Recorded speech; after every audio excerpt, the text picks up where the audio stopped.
Assalamualaikum warahmatullahi wabarakatuh. Innalhamdulillah nahmaduhu wa nasta'inuhu wa nastaghfiruh wa na'udzu billahi may yahdihillahu fala mudilla lahu wa may yudlil fala hadiya lahu. Asyhadu an la ilaha illallah wahdahu la syarika lahu wa asyhadu anna Muhammadan abduhu wa rasuluhu la nabiyya dalam pembahasan ini yaitu bab yang ke-28 wasiat berbuat baik kepada kaum wanita.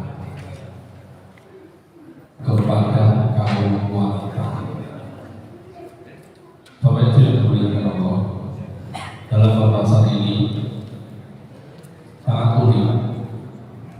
Rasulullah SAW itu mengkiaskan wanita diciptakan dengan tulang rusuk, kulit, dan bengkok. Yang paling atas rusuk manusia ini yang paling bengkok. Ya, ini nanti akan disebutkan oleh Ustaz Dr. Hambal. Ketika kita melihat kalau seandainya itu kayu, kita mau luruskan atau kita mau bengkokkan kayu itu. Kalau ada kita bukan pembuatan kapal yang mau dibengkokkan kayu itu dipanggang bawahnya, diluruskan atau dibengkokkan sesuai yang kita inginkan. Besi, kalau kita mau membengkokkan, kalau kita mau membentuk besi itu dibakar, dielas, baru besi itu bisa dibengkokkan, bisa dibentuk, bisa diluruskan sesuai yang kita harapkan.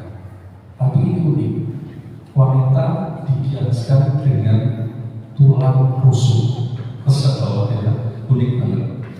Ya, kalau kita mengacu dalam salah satu peribahasa di Arab, al-mar'ah kal-mir'ah, wanita itu ya dicenderungkan kepada kaca, ya. Itu makanya kalau kita dalam kehidupan sehari-hari kita dapati itu sampai wanita itu tidak bisa terlepas dari kaca. Ya, kalau mau keluar rumah sedikit-sedikit dandan, ya di depan kaca. Keluar mau kita boncengan sepeda, ada sepeda, dilihat kaca ini. Ya. Mungkin kalau ke masjid atau di pondok ini ada kaca, yuk dilihat. Dan itu wajar, itu manusia, perempuan, wanita, karena itu dengan perasaan-perasaan yang lembut. Tetapi ketika kaca itu seandainya kita pecahkan, kira-kira kita susun lagi bisa nggak kaca itu? Kita rangkai lagi, kira-kira bisa nggak? Bisa ya. Kaca kita susun lagi. Ya, ada yang bilang nggak bisa dan tergantung pecahnya. Tapi kemungkinan besar bisa. Cuma yang menjadi permasalahan adalah kaca tersebut tidak bisa memantulkan cahaya dengan sempurna. Dan itulah salah satu sifat dari wanita. Mungkin ketika kita mempunyai permasalahan dengan seorang wanita, kita salah ucap, mungkin kita bisa dimaafkan. Tetapi untuk melupakan hal tersebut susah dilupakan. Masya Allah, ya itu peribahasa. Bapak Ibu yang dimuliakan Allah, ya, monggo nanti bisa disimak dengan baik, karena kehidupan kita walaupun kita laki-laki itu tidak terlepas dari seorang wanita.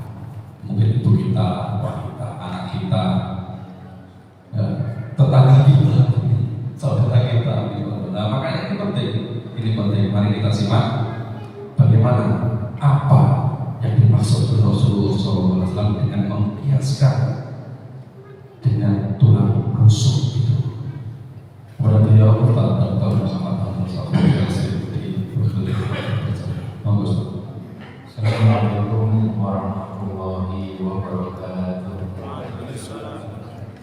Alhamdulillah wassalatu wassalamu ala Rasulillah wa ala alihi wa sahbihi ajma'in.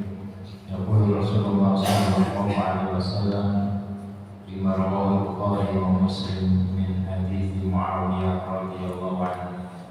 May yuridillahu bihi khairan yufaqihuhu fid-din. Alhamdulillah, kita bersyukur kepada Allah Subhanahu wa taala atas taufik dan nikmatnya kita bisa menggerakkan langkah kaki kita menuju masjid taklim ini sebagai bentuk memenuhi kebutuhan kita atas hidayah dari Allah Subhanahu wa taala. Dan hidayah itu ada dua macam, hidayatul bayan dan hidayatul ilmi. Hidayah bayan itu adalah penjelasan ilmu. Al-Quran dan hadis ini bagian dari hidayatul bayan. Dan hidayatul taufik itu adalah pertolongan dari Allah SWT agar kita bisa mengerjakan ilmu yang telah kita peroleh. Dan Rasulullah SAW mengajarkan kepada kita untuk selalu berdoa, Allahumma inni as'aluka al-huda tadi tersangka. wal-tuqa wal-'afwa Allah meminta kepadamu hidayah, petunjuk, ilmu. Artinya ini menuntut kepada kita di majelis ilmu agar kita mendapatkan petunjuk-petunjuk tersebut. Fadzakir fa inna dzikra tanfa'ul mu'minin. Ya, berilah peringatan, sampaikan ilmu, karena peringatan itu akan bermanfaat bagi kaum mukminin. Dan kita sebagai manusia yang suka lupa menuntut untuk diulang-ulang. Ya, mungkin kita sudah 5 kali, 10 kali mendapatkan penjelasan suatu ilmu, namun mungkin baru ke-11 itu hati kita tergerak untuk bisa melaksanakannya. Ya, jadi ini menuntut kita untuk selalu menyemangati diri kita hadir di majelis ilmu, majelis nasihat menasihati. Dan ini adalah bagian dari tradisi Islam yang harus selalu dihidup-hidupkan. Ya, sejauh mana sebuah komunitas itu menghidupkan majelis tradisi ilmu ini, maka sejauh itu pintu-pintu kebaikan terbuka. Karena Rasulullah SAW mengatakan tadi, mayuridillahu bihi khairan yufaqihu fiddin. Ya. Maka sejak zaman dahulu, sejak zaman sahabat, Rasulullah SAW selalu bermajelis dengan membiasakan, karena beliau diutus di tengah kaum yang tidak suka ilmu, ya, bangsa Umi, tidak suka baca tulis. Tapi Islam adalah agama ilmu, mengajarkan untuk cinta ilmu. Maka beliau membiasakan para sahabat untuk duduk-duduk di majelis, hadir dalam majelis ilmu. Ya. Demikian juga kaum wanita juga seperti itu. Jadi dalam sebuah riwayat, mereka protes kepada Rasulullah SAW.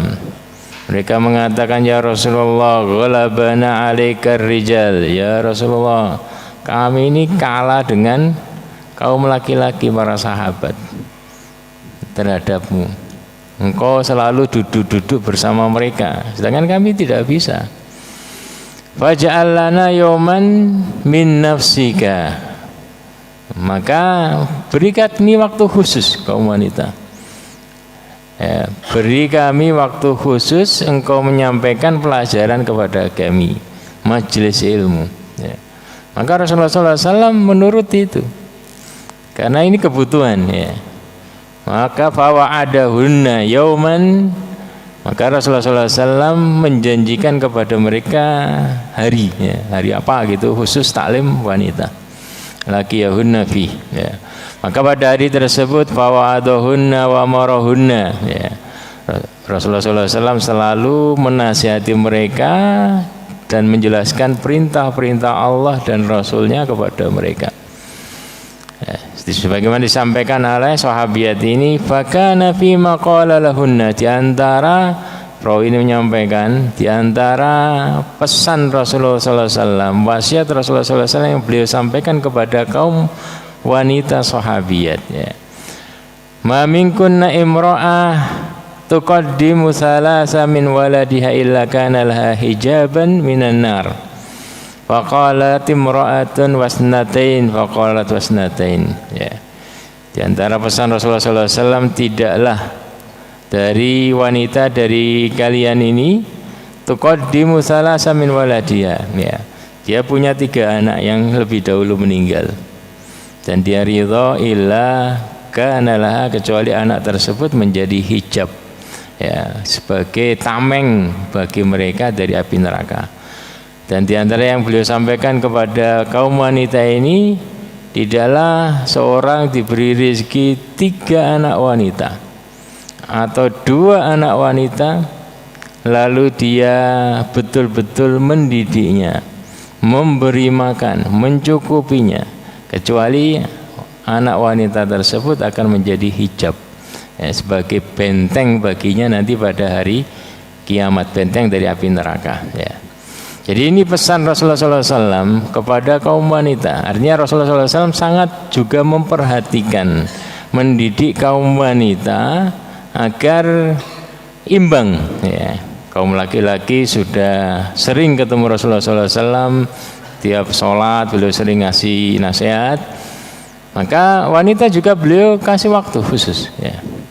Bahkan setiap Idul Adha, Idul Fitri itu Rasulullah SAW ketika berkhutbah beliau sempatkan untuk memberi nasihat khusus kepada kaum wanita, ya.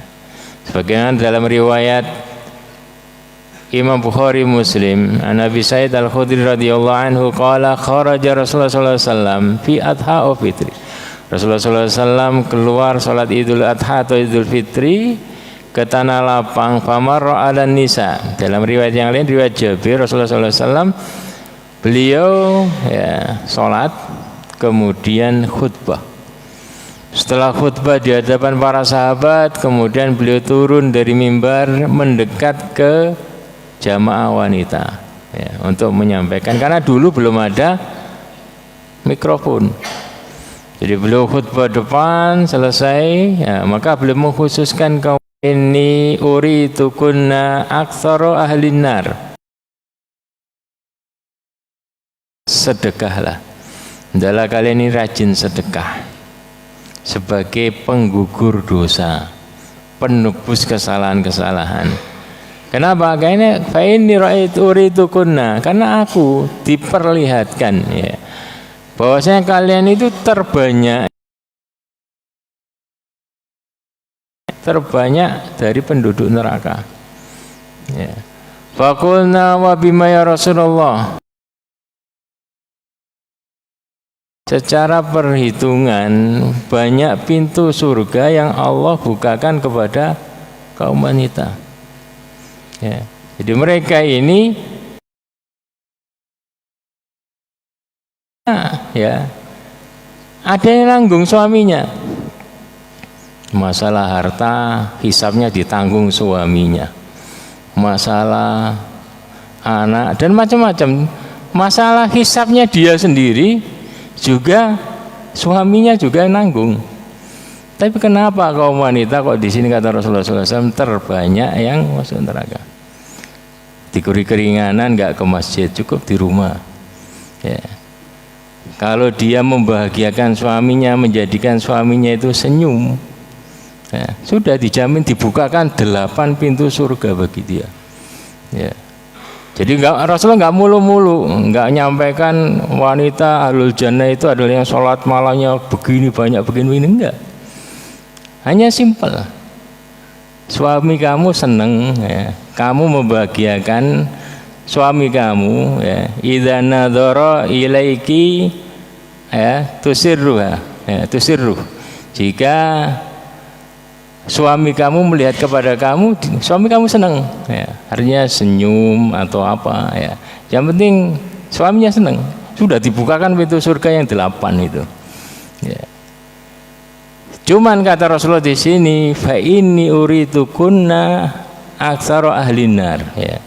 aku melihat, diperlihatkan kalian ini terbanyak penduduk neraka. Fakulna, maka kaum wanita ini langsung bertanya, wa bima ya Rasulullah, kenapa kok seperti itu ya Rasulullah? Qala tukthirnal la'na wa takfurnal ashir, ya. Sebab utamanya dua, ya. Sebab utamanya adalah dua. Yang pertama adalah tukthirnal la'na, kalian banyak melaknat. Banyak melaknat itu adalah banyak komen menghujat pedas, ya. Jadi memaki suami, ya. Dalam riwayat yang lain tuksirna syaka, banyak ngeluh. Hah? Kenapa? Oh, ya. Jadi tuksirna la'na, kalian banyak melaknat. Melaknat itu adalah memberi keluar kata-kata jelek atau komentar jelek. Artinya tabiat, ya, ada orang cerita orang tetangga begini, enggak selesai di situ, diceritakan komennya ini yang banyak, maki, ya, apalagi kepada suami. Waktakfurnal ashir, kalian banyak mengkufuri kebaikan suami, artinya lupa dengan kebaikan suami. Sebab utamanya itu adalah kalian terlalu menuhankan perasaan, ya. Jadi kalau sudah perasaannya dimenangkan, akal sehat itu kalah, ya, itu sebab utamanya, ya. Maka yang bisa menggugurkan hal tersebut adalah dengan banyak bersedekah. Ma ra'aitu min naqisati aqlin, ya. Bukankah dalam Islam itu persaksian satu laki-laki lupa, kemudian kawannya yang membenarkan, ya. Kenapa kok demikian? Ya, terkadang wanita protes, kenapa ciptaan kami diciptakan seperti itu? Ya itulah fitrah, ya. Tabiat wanita itu harus dibimbing suami laki-laki, ya. Kalau sendiri banyak kelirunya. Adapun kurang agama itu adalah karena bukankah ketika wanita itu sedang datang bulan haid, maka dia tidak sholat dan tidak puasa, meskipun puasanya nanti diqadha, ya. Itulah bagian, ya, fadzaliki. Artinya hadis ini menjelaskan kepada kita sekilas, meskipun ini tentang wanita, tapi kita sebagai suami itu mewakili, ya, berikan panduan agar setiap keluarga ini selamat, ya. Maka laki-laki itu harus berperan, tidak hanya menyerahkan 100% urusan kepada kaum wanita. Tapi kenapa? Karena lebih seringnya itu akan melenceng, karena mereka lebih berpatokan pada perasaan daripada tuntunan wahyu, ya. Makanya dalam Islam, dalam fikih pernikahan itu wanita tidak bisa menikahkan dirinya sendiri, harus ada wali, ya. Wali itu dari laki-laki, dari bapaknya, ya. Karena tabiat wanita seperti itu, ya. Makanya dalam hadis ini Rasulullah SAW dalam bab wasiat berbuat baik kepada kaum wanita. An Abi Hurairah radhiyallahu anhu qala Rasulullah sallallahu alaihi wasallam istausu bin nisa'i khairan fa innal mar'ata khuliqat min dila' wa inna a'waja ma fi dhila'i a'lahu fa in dhahabta tuqimuhu kasartahu wa in taraktahu lam yazal a'waj fastausu bin nisa'i, rawahul Bukhari wa Muslim. Dari Abi Hurairah radhiyallahu anhu yang menuturkan Rasulullah sallallahu alaihi wasallam bersabda, istausu bin nisa'i khairan, hendaklah kalian itu memperhatikan wasiatku untuk berbuat baik kepada kaum wanita. Ya, maksudnya baik-baiklah dengan kaum wanita. Itu tanggunganmu. Ya. Jangan samakan dengan kaum laki-laki. Ya, cara nasihati, cara meluruskan ini makhluk yang beda. Ya. Beliau lanjutkan fa innal mar'a, wanita itu diciptakan dari tulang rusuk. Wa in a'waja ma fi dhila ya'lah, dan bagian yang tulang rusuk yang paling bengkok itu adalah yang paling atas. Artinya wanita itu diciptakan dari tulang rusuk. Dulu Hawa diciptakan dari tulang rusuknya Nabi Adam, dan itu bengkok. Ya. Terbengkok lagi bagian atasnya. Bagian atasnya itu kepala. Ya. Kepala itu ada otak, ada lisan. Ya. Makanya lisannya kalau dibiarkan maka bengkok, sering ya nambah-nambahi dan macam-macam. Ya. Kasratul la'na wa tuksirna kebaikan ya. Jadi karena banyak melaknat dan takfurnal asyirah ya, melupakan kebaikan-kebaikan suami ya. Kenapa? Karena tadi tabiat suka lupa ya, tabiat suka lupa. Ini adalah sebagai artinya Rasulullah SAW ya, menjelaskan kepada kita rahasia cara menangani kaum wanita. Kenapa? Karena ini penciptaannya khusus, beda dengan kaum laki-laki. Fa in dhahabta tuqimuhu ya. Jadi ketika ada wanita kok mungkin istri kita, anak kita sudah berkali-kali dinasihati ya, kok masih agak nyeleweng ya, harus paham memang seperti harus perlu sabar ya. Makanya di akhir hadis Rasulullah ngulang lagi, istausu bin nisa'i khairan ya. Jadi hati-hati, perhatikan wasiatku untuk berbuat baik kepada wanita. Fa in dhahabta tuqimu, kalau engkau kasar dalam meluruskannya, kasartah, engkau mematahkannya, karena dia diciptakan dari tulang rusuk yang bengkok, yang sudah kaku itu ya. Kalau engkau paksa, engkau samakan dengan kamu ya, cara mendidik, maka patah dia ya. Kalau patahnya istri itu adalah dia lepas ya, lepas yaitu menuntut cerai kepada kamu. Wa in taraktahu, namun kalau engkau membiarkan dia, membiarkannya, maka lam yazal awat, maka akan terus bengkok. Seperti Bani Israel kan seperti itu. Mereka membiarkan kaum wanita sehingga kerusakan pertama mereka disebabkan dari kaum wanita ya. Kayak Rasulullah SAW kemudian ngulang lagi, fastausu bin nisa ya, perhatikan wasiatku untuk berbuat baik kepada wanita ya. Kenapa? Karena dia pokok inti keluarga. Kalau engkau bisa meluruskannya, maka engkau akan mendapatkan kebaikan yang luar biasa. Dia akan melayanimu, akan mendidik anak-anakmu. Karena engkau sibuk kerja, yang mendidik, yang mewariskan sifat-sifat kepada anakmu itu adalah para istri ya, kaum wanita ya. Jadi kalau engkau paksa, hilang itu. Tapi kalau engkau bersabar terus meluruskan pelan-pelan, engkau akan mendapatkan banyak kebaikan. Karena kunci keluarga itu di wanitanya ya, kalau wanitanya lurus itu aman.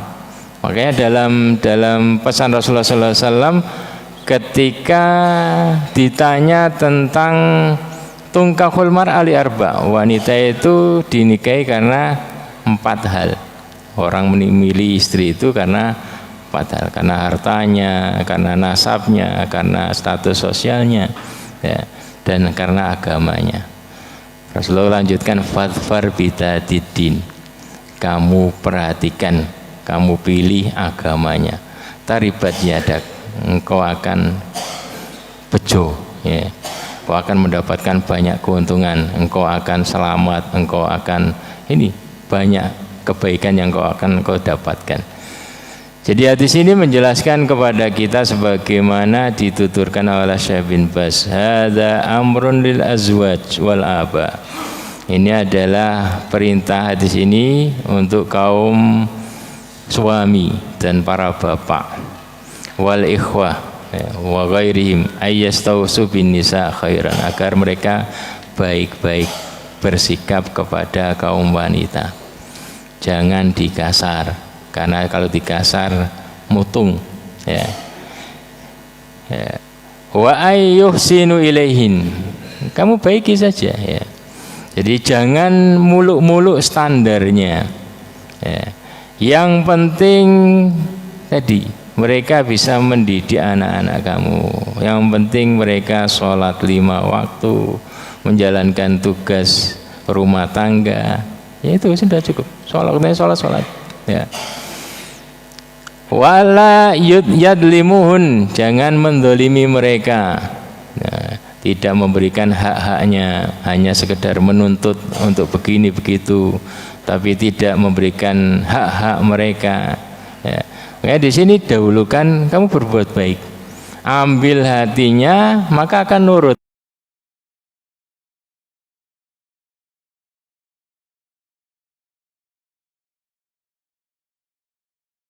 Ya.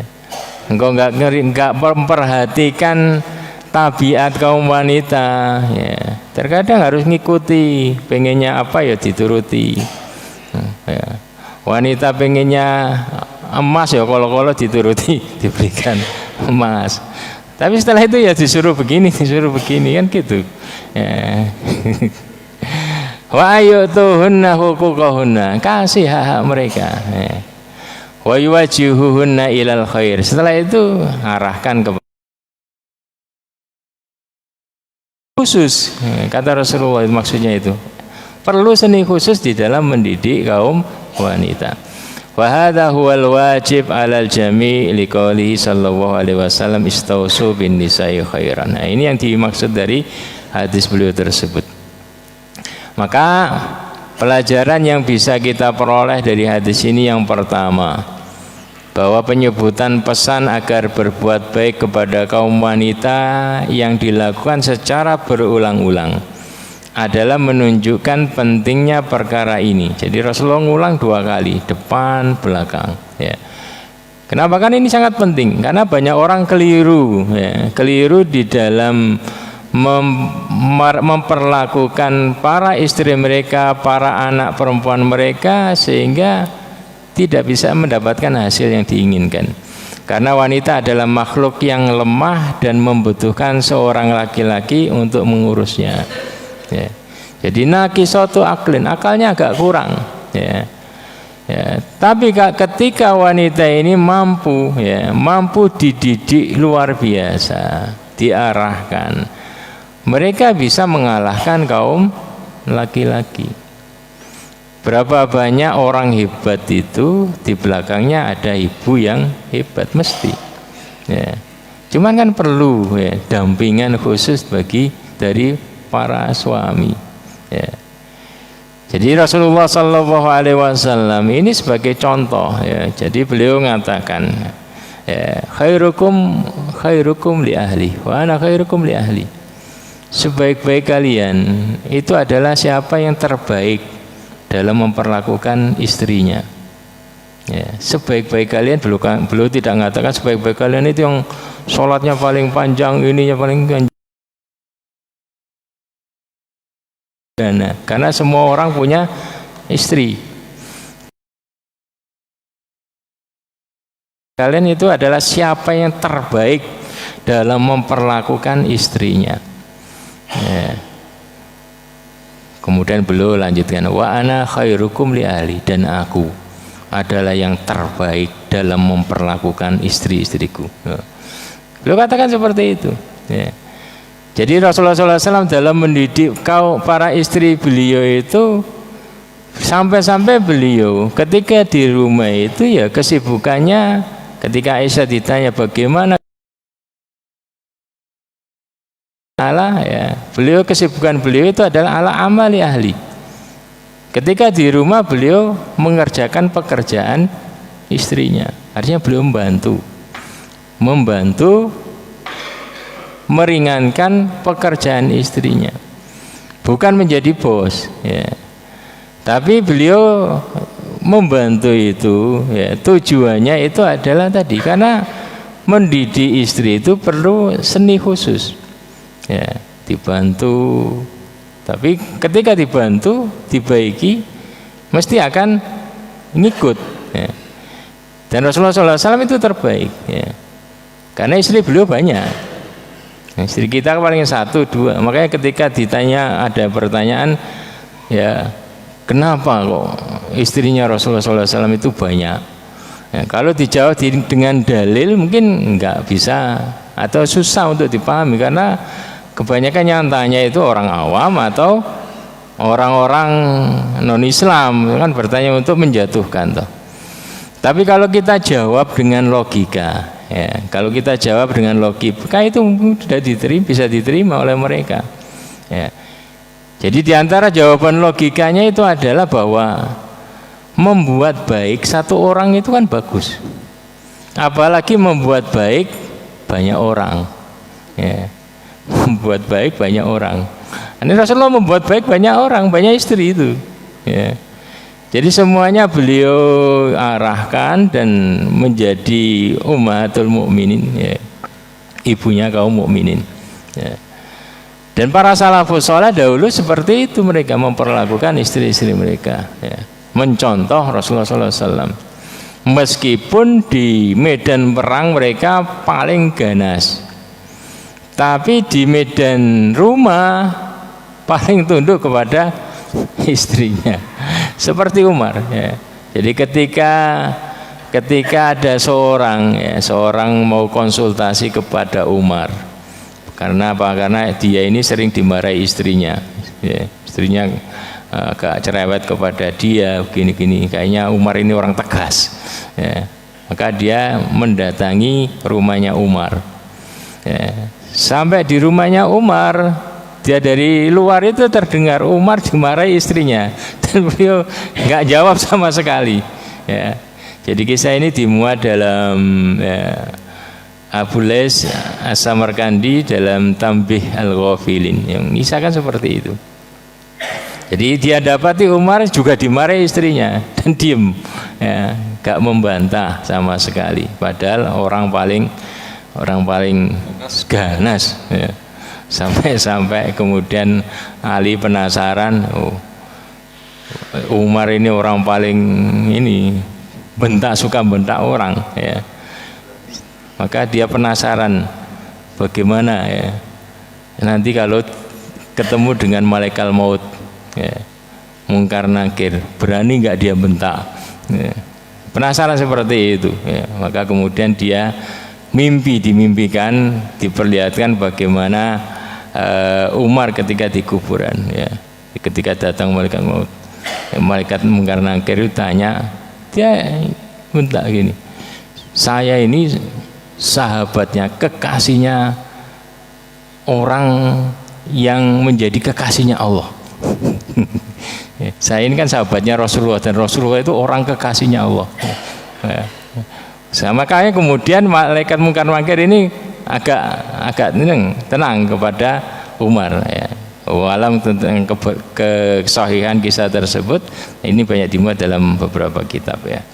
Jadi kita kembali kepada tadi itu, bahwasanya Umar ya, mencontoh Rasulullah SAW dalam memperlakukan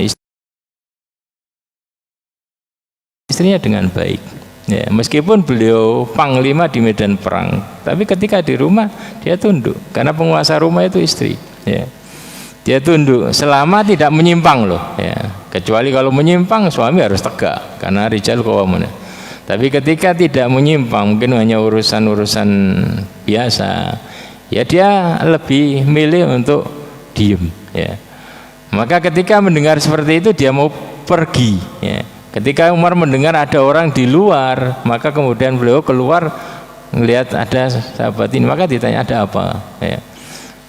Dia mengatakan, saya tadi kesini pengen konsultasi karena saya ini sering dimarahin istri saya, apakah harus saya ceraikan atau apa. Ya, ternyata engkau juga nasibnya sama seperti saya. Ya. Maka Umar kemudian menjawab, ya. Umar menjawab dengan 5 jawaban. Ya. Alasan kenapa beliau hanya diam. Beliau katakan awaluha, yang pertama, alasan yang pertama adalah hiya sitrun baini wa bainan nar fayaskun biha qalbi alal haram. Ya. Istri saya itu adalah penjaga diriku dari api neraka. Ya. Maka hatiku tenang dengan dia sehingga aku tidak mengerjakan yang haram. Maka nggak sampai hati saya ini memarahi dia, membantah kata-katanya. Karena dia penjagaku dari api neraka. Karena adanya dia, saya tidak berzina, kan seperti itu. Saya terbebas dari. Yang kedua, alasan yang kedua, annaha khazinali idza kharastu min manzili wa takun hafizah limali.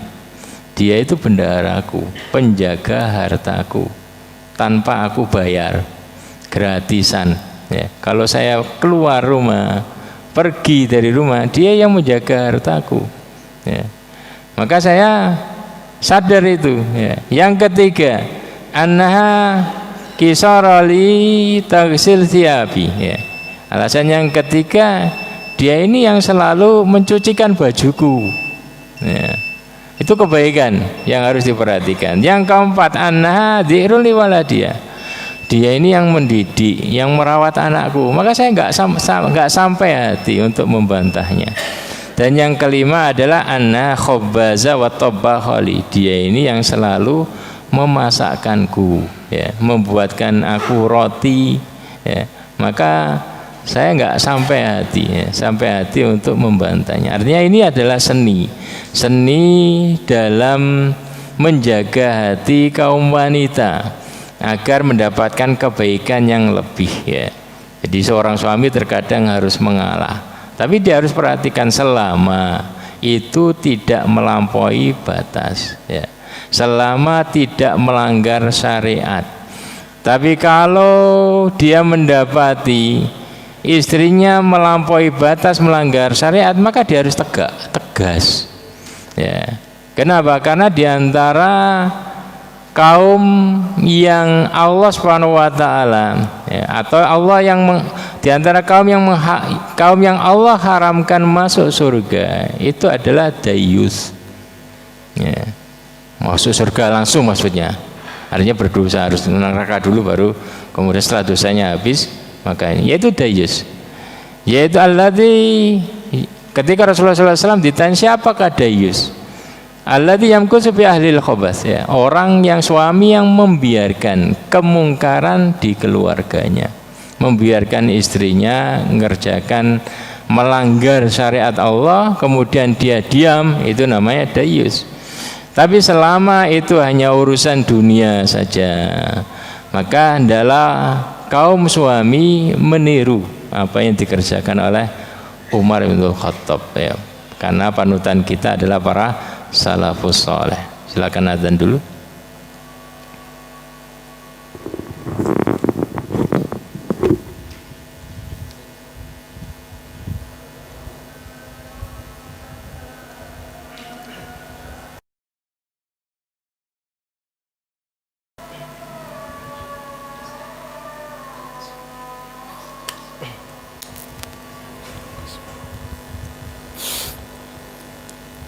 Allahu Akbar,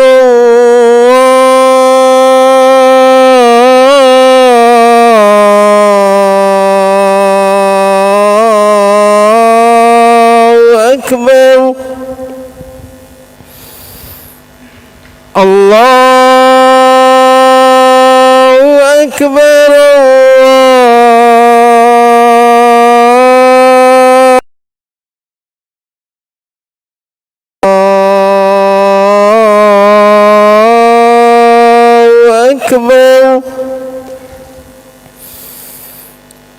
أشهد أن لا إله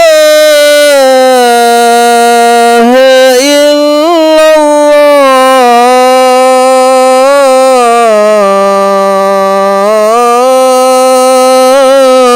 الله أشهد أن لا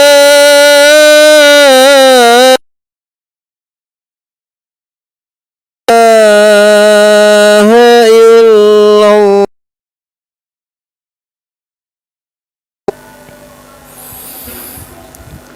أشهد أن محمدا رسول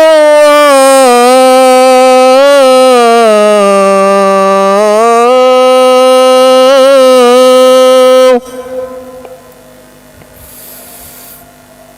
أشهد أن محمدا رسول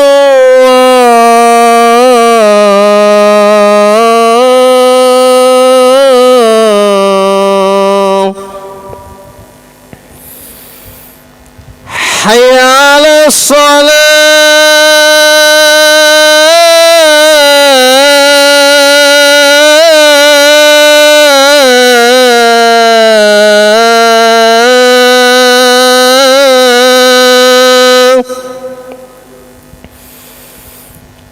حي على الصلاة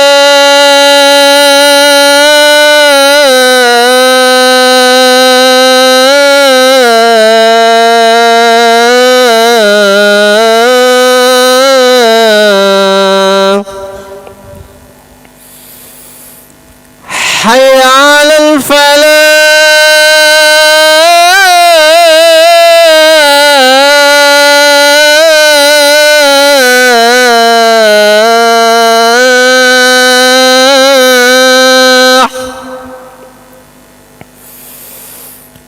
حي على الفلاح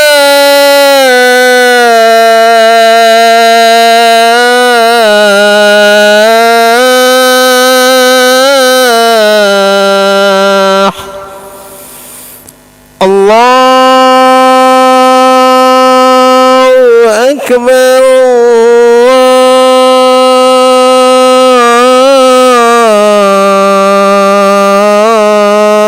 الله أكبر لا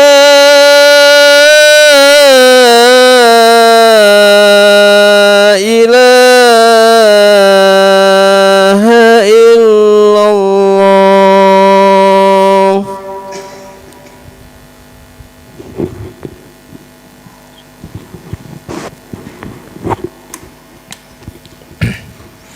Ya, kita lanjutkan sebentar. Pelajaran selanjutnya yang bisa kita peroleh dari hadis ini adalah pentingnya mengurus kaum wanita karena mereka sangat berpengaruh terhadap baik buruknya keluarga, masyarakat dan negara. Ya. Jadi Rasulullah SAW betul-betul mewanti-wanti. Ya. Jadi kamu perhatikan kaum wanita, urus, kamu perhatikan. Ya. Kenapa demikian? Karena tadi, ya, kalau engkau bisa mengambil hatinya, manfaatnya luar biasa. Dia yang ngurusi semua keperluan kamu, mengurusi anak kamu, mengurusi pakaian kamu, mengurusi harta kamu, mengurusi rumah kamu. Kamu bisa tenang, ya, kamu bisa tenang di dalam menjalankan tugas-tugas kamu. Ya. Jadi rumah tangga yang menghasilkan anak-anak yang tadi, anak-anak yang hebat, itu adalah biasanya rumah tangganya itu adalah tenang, tentram. Kenapa? Karena tadi kaum laki-laki, para suaminya bisa akur dengan kaum ibu, ya. Jadi bisa menundukkan. Kemudian sehingga anak bisa tadi bisa berproses dengan baik.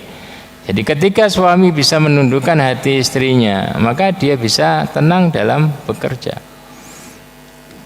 Kalau dalam rumahnya saja dia berantakan, maka pekerjaannya nanti berantakan. Ya.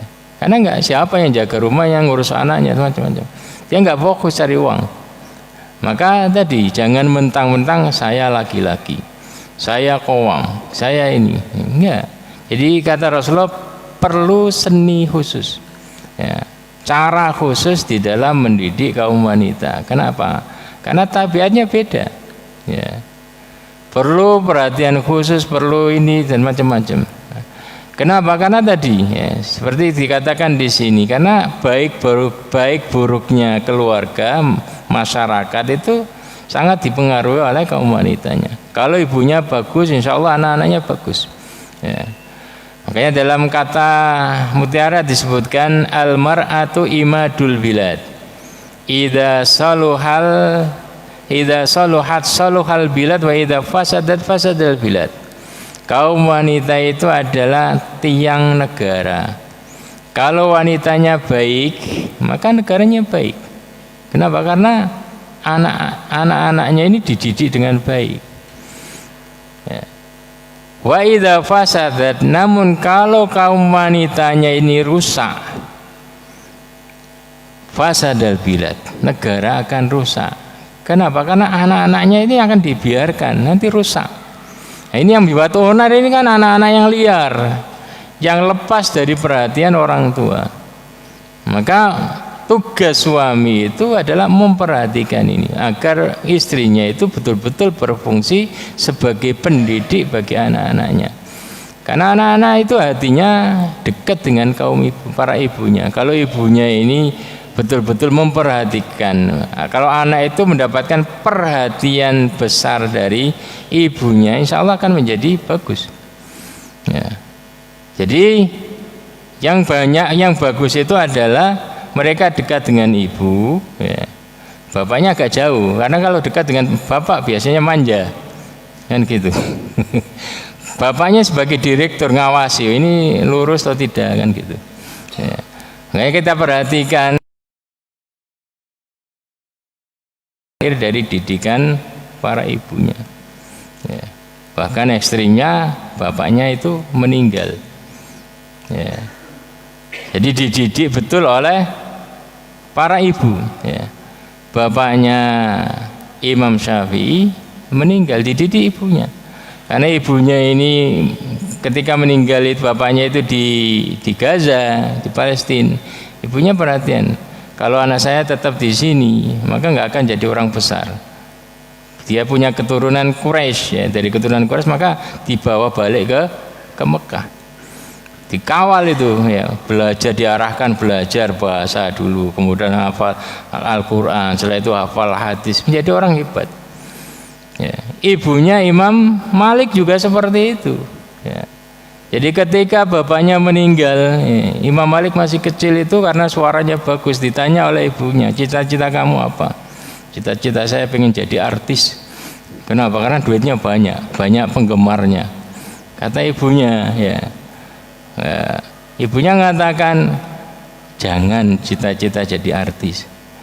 Kenapa? Karena artis itu, ya, kalau sudah tua atau sudah berubah suaranya, penggemarnya menjauh dari dia. Jadilah seorang yang alim, ya, orang yang punya ilmu. Dia ini semakin tua ya tetap dipakai ilmunya, jadi panduan orang, ya, nggak berubah. Ya. Jadi kamu datangi majelisnya Robiah, kamu pelajari. Ya. Kata Imam Malik, saya betul-betul memperhatikan ibu saya itu. Jadi saya didudukan di majelisnya Robiah, dipakaikan ikal pakaian orang besar gitu, ya. Dan itu membekas, ya, membekas sampai beliau dewasa. Jadi ketika mengajarkan ilmu, mengajarkan taklim itu betul pakaian terbaik beliau pakai, pakaian kebesaran. Ya. Kata murid-muridnya, hadir cuman kita, wahai Imam. Ya. Ya, saya itu mau mengajarkan hadis Nabi. Ya. Jadi saya mau ketemu sedang membacakan hadis Nabi SAW. Maka saya menghormati beliau. Ya, itu cara tadi, cara Imam Malik itu membekas dari tadi didikan orang tuanya tadi. Demikian juga ibunya Imam Ahmad. Ya.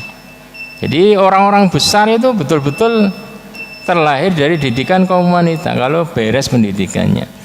Jadi Imam Ahmad mengatakan, saya masih ingat dahulu saya masih kecil itu saya digendong ibu saya sebelum subuh itu dalam kegelapan. Itu kan padang pasir tuh ya. Beda, enggak seperti sekarang banyak lampu terang benderang, enggak, itu masih gelap. Saya dibawa ibu saya didudukkan di soft, kemudian diawasi dari luar karena bapaknya enggak ada. Setelah itu ada majelis ilmu, didudukkan di majelis ilmu, diawasi dari luar.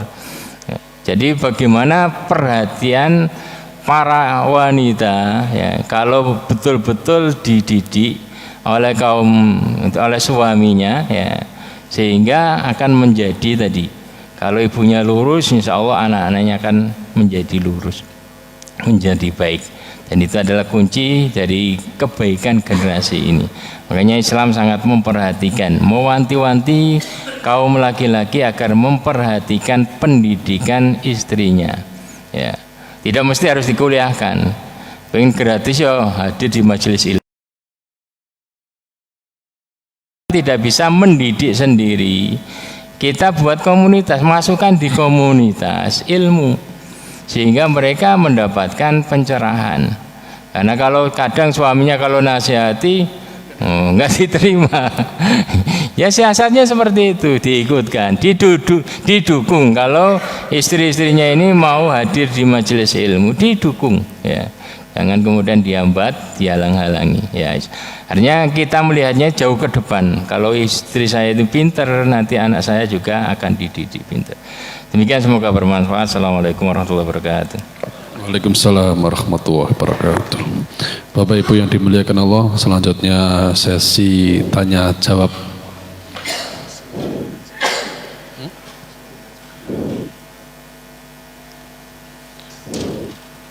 Monggo, barangkali ada yang mau ditanyakan.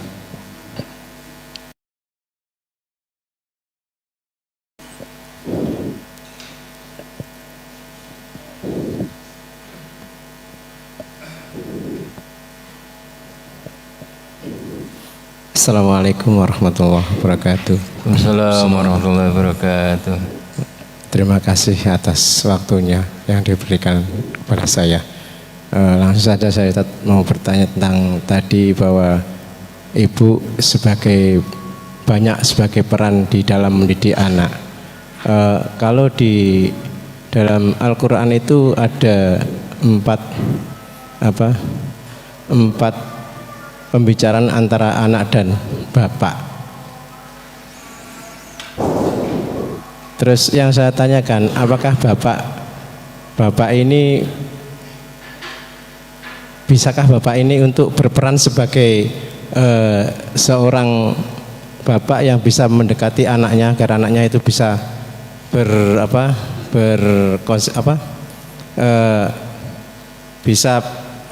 seperti Bisa mendidik dengan baik gitu ya? Iya, seperti Ustaz. Karena seorang bapak itu mungkin bisa jadi teladan. Bapak juga ya harus dekat, artinya dia ngawasi, dan juga dia harus juga dekat dengan anaknya ya. Makanya dalam Al-Quran itu kan pembicaraan Luqman kepada anaknya dan Nabi Ibrahim kepada anaknya. Ini sudah lumrah, harus seperti itu, karena tugas utama seorang bapak itu adalah dia contoh ya. Jadi ini tugas utama ya. Di samping tadi itu, ketika ya terkadang kan kalau hanya satu sisi dari bapak itu kan biasanya hanya melahirkan rasa takut ya. Biar pembinaan itu betul-betul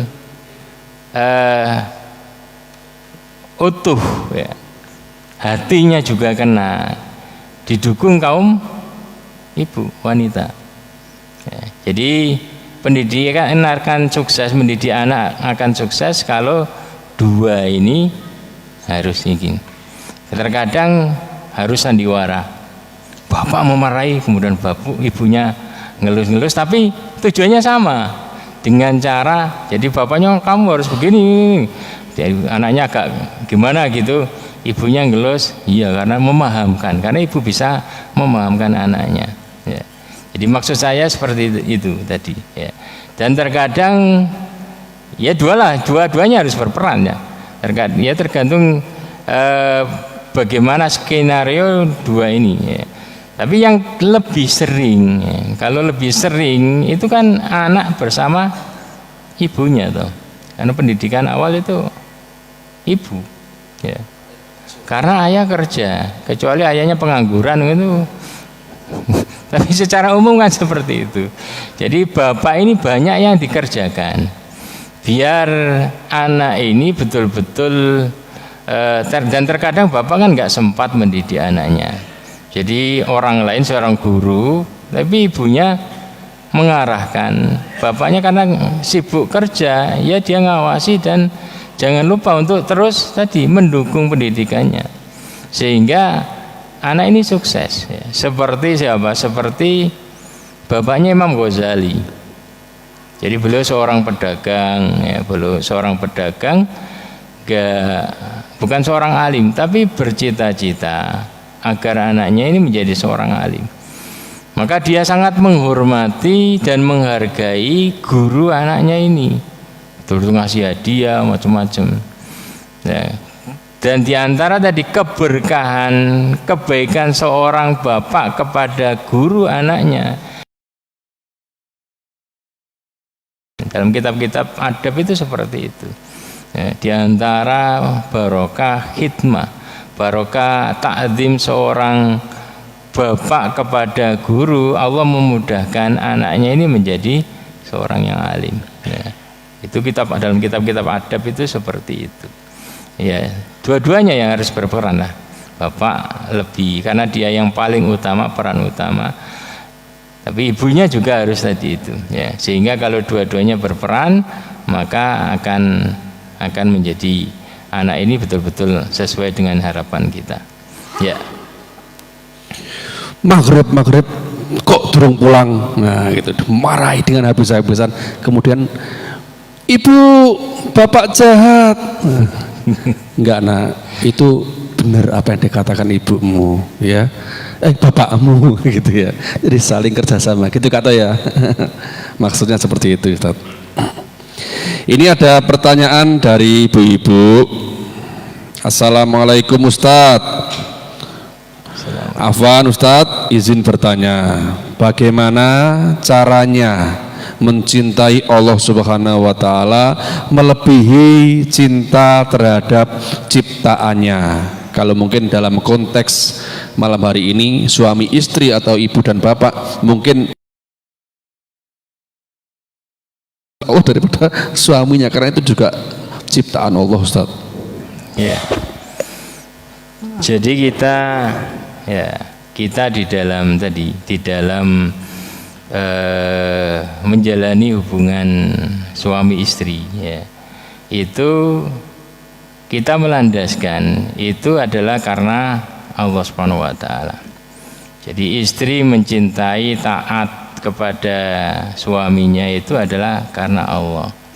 Karena pemilik hati, pemilik cinta itu adalah Allah Subhanahu wa taala. Ya. Sehingga tidak mendewakan suami atau suami mendewakan istri. Tapi selama ini perintah Allah saya turuti. Saya kalahkan perasaanku. Karena kullu ma kana lillah yabqa. Segala sesuatu itu kalau karena Allah itu akan kekal abadi. Awet. Tapi kalau sebaliknya, segala sesuatu itu kalau karena selain Allah maka akan hilang. Ya. Cinta hanya berlandaskan tadi hanya karena cinta. Karena cinta itu nggak kekal maksudnya. Ada orang itu mungkin pacaran 10 tahun. Ya. Tapi hanya karena sebab meremeh langsung putus. Ya. Bahkan sudah menikah, cinta terus. Setelah itu hanya sebab remeh putus, apalagi karena perasaan ya. Jadi seorang istri ketika menjalankan tugas sebagai istri Dia ingatnya ini karena apa? Perintah Allah. Saya mengharapkan rahmatnya Allah Subhanahu wa taala. Meskipun suaminya nggak berjanji. Ya. Mungkin karena suaminya begini sehingga agak kurang layak untuk dihormati. Tapi karena dia niatkannya itu karena Allah, saya taat, saya masakkan ini karena Allah. Ya. Maka langgeng gitu. Tapi kalau hanya karena nafsu, buat apa saya masakan dia nggak ngasih gajinya ke saya, dia gini, sehingga hilang semuanya. Demikian juga suami. Ya. Suami kalau tadi itu melandaskan karena Allah, seperti Umar tadi itu, saya ngalah kepada dia karena dia ini benteng saya dari api neraka. Karena ada dia, saya nggak zina. Karena ini. Itu kan karena Allah, ya. Sehingga dia menjaga dan hubungan keluarga ini terjaga. Ya. Dia kalahkan ego-egonya, lebih dimenangkan karena Allah Subhanahu wa taala. Ada seorang yang bernama Syakik Al-Balkhi. Ya. Sebagai contoh, ya, Syakik Al-Balkhi. Ya. Ini muridnya Ibrahim bin Adham. Ya. Dia itu dulunya orang kaya raya, saudagar kaya. Ya. Pemburu harta lah, sampai jualan ke Turki, dari Baghdad ke Turki. Di Turki mampir di sebuah kuil, ya, dia dakwah kepada mendakwah Allah, jangan menyembah berhala, ganti dinasihati oleh rahibnya tadi itu. Ya. Tuhan yang kamu ibadahi di Baghdad itu sama kan dengan Tuhan yang kau ibadahi di mana? Di Turki itu. Ya. Pemberi rezeki yang ada di Baghdad itu kan sama dengan pemberi rezeki yang ada di Turki. Kenapa kamu jauh-jauh jualan ke Turki? Lalu kemudian dia sadar, artinya tidak terlalu memburu harta, dia pulang menjadi ahli ibadah yang zuhud. Ya. Ya, termasuk ini, dia problemnya itu. Istrinya suka marah tadi itu. Ya, ketika dia sudah tadi menjadi orang yang ahli zuhud, ya, istrinya suka marah kepada dia, sering dimarahi istrinya. Ya. Ketika ada murid-muridnya bertanya kepada dia, kan sedang ngajari murid-muridnya, istrinya dari belakang ngomeli dia, ini dimaki di depan muridnya. Ya. Dia ketika ditanya kenapa tidak engkau ceraikan, ya, kan banyak wanita. Ya, jawaban dia, saya insya Allah bisa bersabar dengan keburukan akhlak dia. Saya itu kasihan kalau saya ceraikan itu, kasihan nggak ada orang yang bisa bersabar dengan keburukan akhlak dia.